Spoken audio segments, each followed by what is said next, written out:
Whoa. Big thanks to Napoleon Grills for sponsoring this episode. I found a new and better way to make rotisserie ribs. I'm all about trying new things and I absolutely love cooking ribs, and I've been cooking them for years and years and years.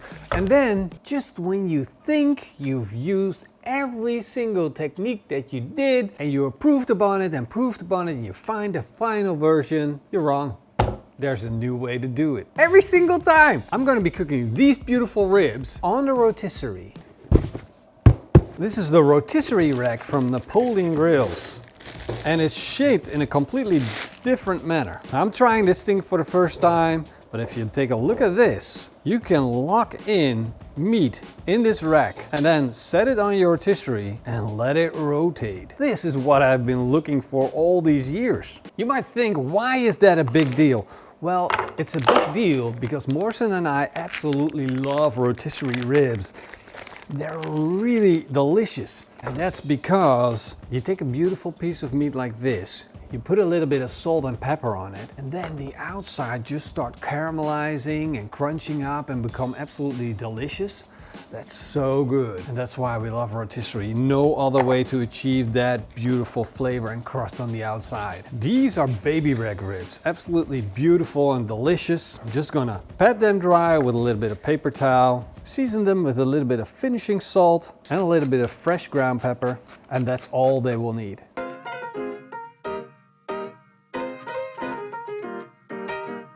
And now these ribs are ready to go on the rotisserie rack.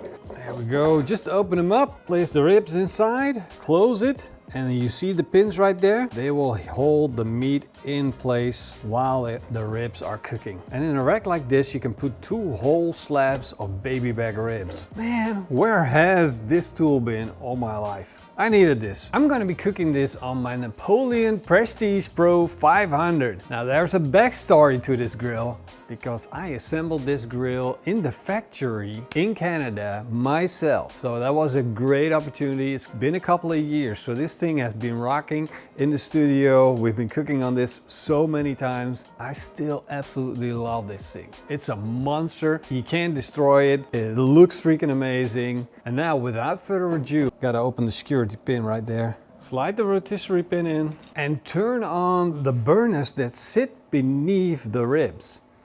So this grill has 4 burners, and I'm gonna turn on the center burners that sit straight under the ribs. And you might think, whoa, PitmasterX, what are you doing? You had a beautiful back burner sitting right there. Why wouldn't you use that? The reason that I'm not using that just yet is because first I wanna get some heat up and add smoke flavor. And you're thinking, whoa, smoke flavor? Yeah, smoke flavor. Just get a rack out and put in a smoker box just like this. Get the flavorizer bar out and replace it with the box. It should fit absolutely perfect. I'm gonna load this box up with some apple wood chips. Some people like to put this in water first, but since this is a smoke box, it will automatically prevent the chips from burning and will create perfect amount of smoke on your ribs. Turn the burner on underneath the chips, let the box come up to temperature, put the lid on. While that's happening, I'm also going to turn on the burners that sit underneath the meat. And this grill is running with 4 burners, so I'm going to turn on 2. The ones that sit in the center, I'm going to set them to a low position. Now what that's going to do is it's going to create heat that rises up, and that in return is going to melt the fat that sits on the ribs. That's going to drip down onto the flavorizer bars, and then that's going to create more smoke twirling up onto those ribs. That's going to be absolutely delicious. Now you can see the smoke box is already starting to smoke, so it's time to close the lid and let the barbecue do its job. I'm getting a lot of smoke from the smoke box and I see fire rising up. So what I'm going to do is I'm going to shut this down and let the smoke box continue to smoke without the fire being on underneath. I just want to go slow with that smoke box. I just want it to breathe, smoke, give off little twirls. Now you got to play around with it. So you got to check, do I see vapor coming from the back of the grill? And if you do, then it's okay if the burner underneath the smoke box is out. If this disappears, I'm going to turn it back on again. Whoa. The ribs are building up color like crazy. Look, beautiful brown ribs.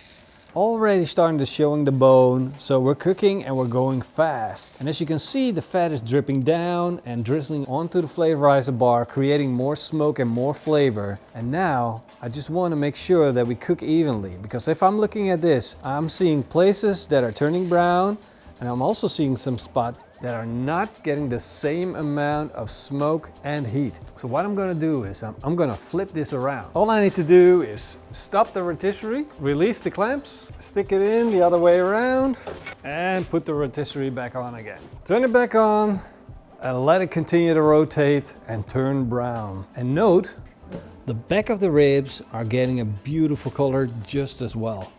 I got everything right here that I need to make a good barbecue sauce. And I got a secret that I'm going to share with you that is going to blow your mind, even though you might not know what it is yet. First step is to remove the knob on the rotisserie skewer. This thing can't stay in its place, otherwise when you turn on the burner, it's going to melt. Step 1 is to turn on the burners, wait for 5 seconds, ignite. When the side burner is hot, put a high quality pan over the fire, let it come up to temperature, and then add 100 milliliters of kimchi sauce. To that, add 50 milliliters of white wine vinegar, a tablespoon of dark soy sauce, a teaspoon of Worcester sauce, 200 milliliters of ketchup, and 50 milliliters of honey. Stir it around, let it come up to temperature. Once you got that syrupy bubble, you know the sauce is done. All it needs now is just a little bit of salt and pepper. And this sauce is crazy delicious. Now you might have noticed this weird sauce that I put in the beginning, and I realize you might not know what that is. This is kimchi base. And I found this in a restaurant store where they basically have the cheat code to making delicious kimchi. Kimchi is a fermented cabbage that sits in a sauce that makes it taste delicious. You can add it to all kinds of things, but there is a cheat code. There is a base. That's what this is. You can find these online, just Google it, it's on Amazon, it's everywhere. But if you look this up and you buy this, you basically unlock some. It's a source of flavor.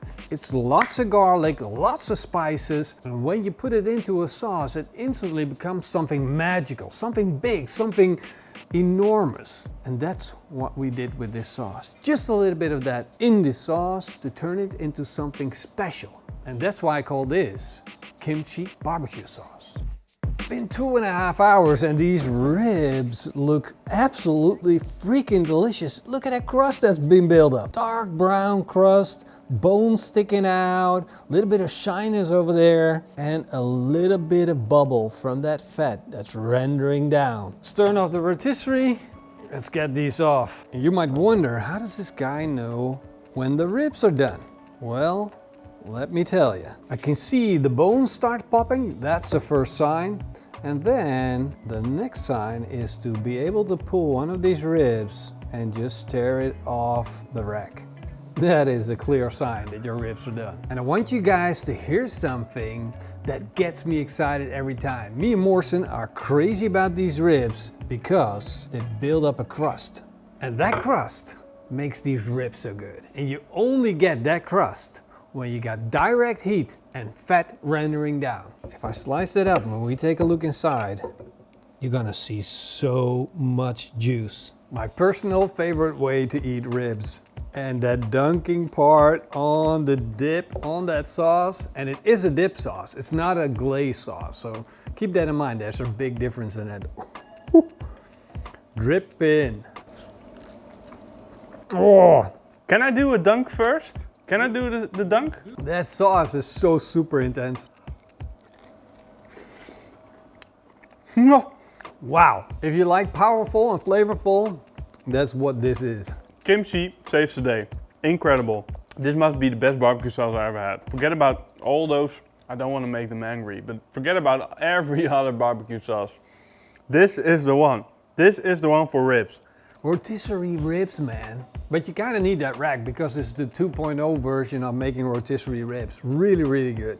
And these ribs are so simple. It goes together with the sauce so well. Make sure you give this a try, guys. Don't miss out. Don't be the one. Seriously, this is your this is your number one. This is the number one barbecue sauce on the website right now. Could be more in the future, This is the number one. You know, I love when people just invent things so we can make food better. And kimchi base. Look it up on Google. Easy to find. Can I find this in my base. toko? Kimchi No. base? No? Where do I get it? Online.